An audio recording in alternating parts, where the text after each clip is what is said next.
We love to complain. The government, taxes, social, economic situation, we say why they have it better in the Silicon Valley, why they have so many innovations, why in Singapore they have much better infrastructure, and we don't. So today I would like to encourage you not to wait for something to happen and for something to change, but to start from ourselves and to start making the change locally. Because we all are interconnected. We exist in ecosystems. Today I will speak about startup ecosystems, but I would like to start with the definition. What is the ecosystem? It first appeared in 1935. Ecosystem was defined by Sir Arthur Tansley, a biologist, who was exploring how organisms interact with its environment. And he said that an ecosystem is a place where there are plants, animals, weather conditions, and everything forms a bubble of life, where every element of the ecosystem can influence every other element of the ecosystem directly or indirectly. So, for example, if the temperature rises a little bit, then certain plants will die, will not be able to exist. Then, in turn, some animal species will not be able to survive, and so on. So, you might say, why are you telling me this? I'm not a hunter-gatherer anymore. But let's treat this as an analogy to startup ecosystems. So, as a researcher and an assistant professor here at this Warsaw School of Economics, where we are currently having this event, I have been looking at global businesses, at global startups, and how they are thriving, how they are developing and disrupting the global business. And those businesses, they don't exist they alone. They are connected with their environment. So if we have a look at the startup ecosystems, we see that there are a lot of players there. There are corporations, big businesses. There are governments that support startups with their incentives. There are accelerators, incubators, investors, of course, and many other players that take part in this ecosystem. So we have this very interesting project right now going on at Warsaw School of Economics. It is called Gospodstratek. And with the amazing group of researchers, hi to all of the colleagues of mine who are listening to this, we are exploring how we can look at those best ecosystems in the world and what we can borrow from them, what good practices we can apply in our local community.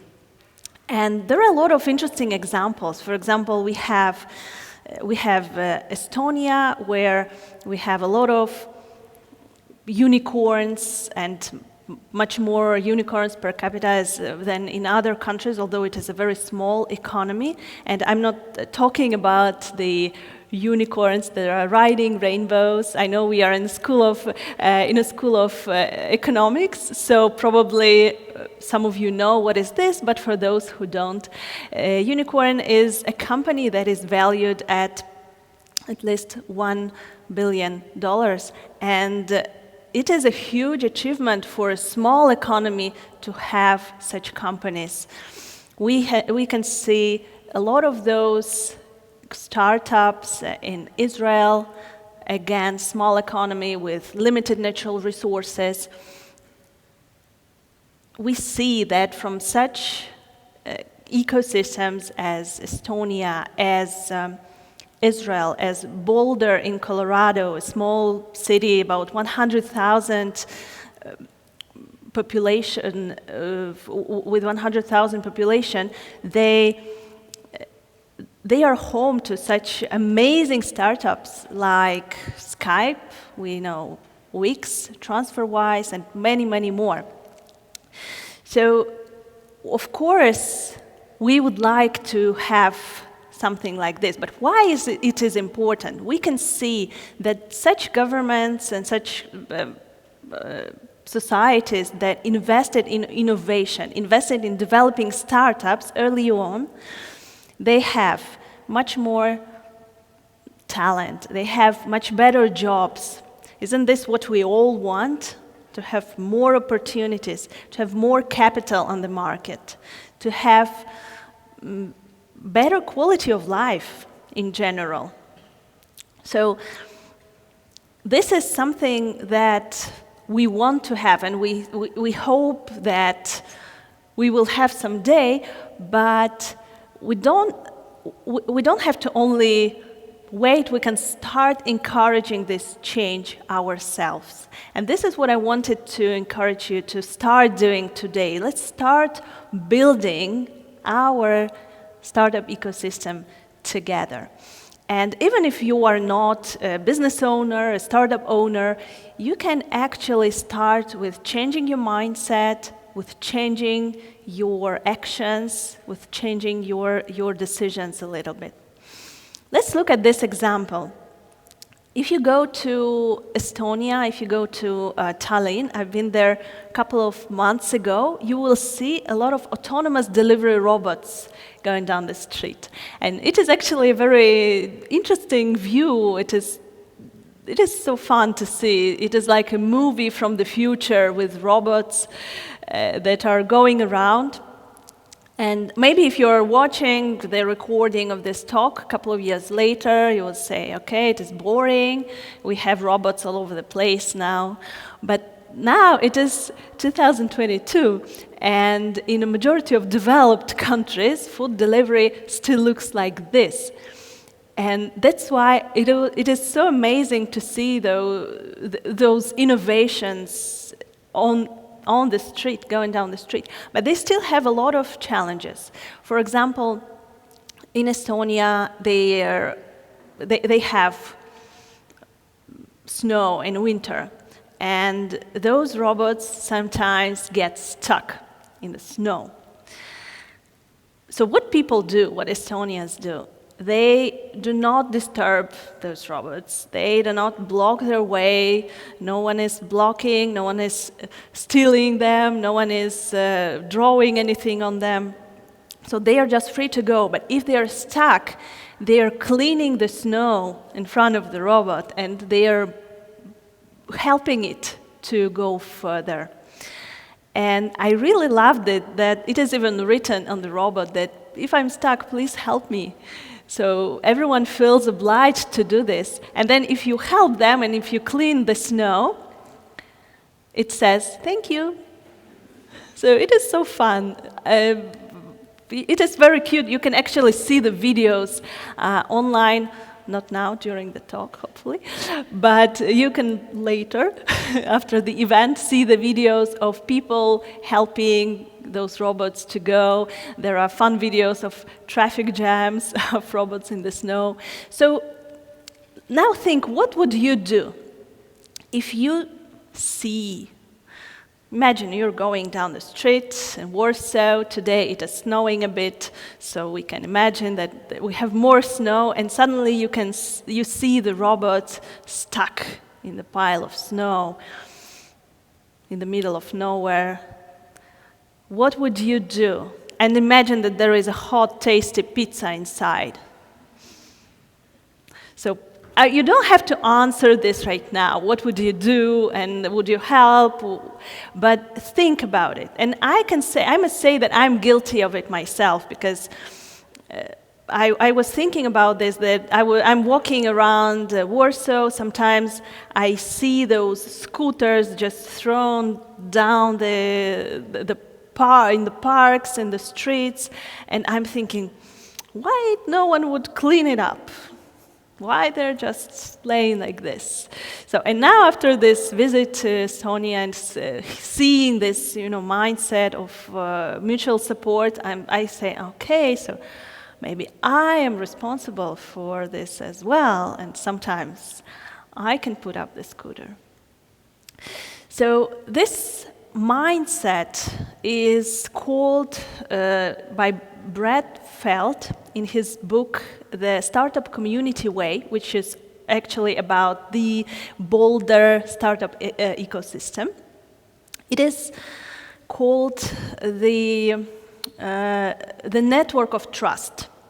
And this is something that I would like to encourage you to start cultivating from now on.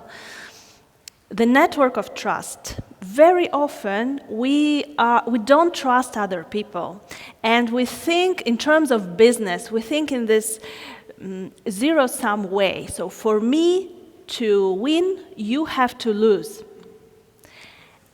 But it is not like that. It shouldn't be like that. So if I win, then I support you, you support me, you win as well, we win together. So let's stop thinking only about our own success. Let's start thinking about success of the whole community, and let's start supporting each other and trusting each other more. So this network of trust was very important in building startup communities like Boulder, like Estonia, or Israel, and many others. So when we start with changing our mindset a little bit, what we can do is we can start doing some actions also to support our local startup ecosystem. So if you are not a startup owner or a business owner, you can still support the local ecosystem, because remember, every member of the ecosystem can influence every other member of the ecosystem directly or indirectly. So what we can do is we can, for example, become active in our local communities and, for example, organize the event just like this one. The team that organized this TEDx event did it non-profit and spent a lot of time doing this, and it is a team of great, brilliant students, and the organization is just amazing. So the events like this give platform for great ideas on the stage, give platform for people like you to attend this event, to network during the breaks. And networking helps to move those ideas forward. There is another great initiative, for example, in Warsaw School of Economics, also organized by students, that is called HALT Prize. I don't know if we have organizers here. So HALT Prize is a contest, again, encouraging students to start their own sustainable startups and to take part in trainings, and then in the international contest, and potentially winning some awards. So those initiatives are non-profit, and we can do them in our free time, but still they can bring huge effects to our local communities. For example, startup weekends, hackathons, pitching sessions, meetups, and many other events that we can organize, help organize, take part in, volunteer, and then we can start this bottom-up movement. So on one hand, we can organize something, but on the other hand, we can also develop our local ecosystem by investing in it. and by actually choosing where to spend our money. For example, today in the morning, you could give your money to Starbucks, to an American Starbucks, or you can give your money to the local Yaiko coffee shop at the university. Yeah? So then you can choose whether to give your money to an American Uber or to an Estonian Bolt. Yeah? You can choose whether to give your money to an Apple company or to some other company. So you're doing your conscious choices every day. And this is what I would like to encourage you to start doing more consciously. If you want to develop our local ecosystem, if you want to have the better situation, then stop complaining and don't listen to those people. I'm sure you know those people who love to complain about everything around them. So what we can do is we can stop complaining and start doing something. So we can change our mindset, become and adopt this more collaborative mindset. We can make conscious consumer decisions and support our local startups, local businesses, so that our money stay here and we invest in our local community. And also we can develop this community by organizing something, by getting involved, by not being just a neutral observer, but by being a maker and organizer. So if you want to have more talent in Poland, in Warsaw, if you want to have more capital, if you want to have more innovations, if you want to see this better quality of life, then let's stop waiting for something to happen. Let's stop waiting for it to change, but let's start with ourselves and start building our local ecosystem together.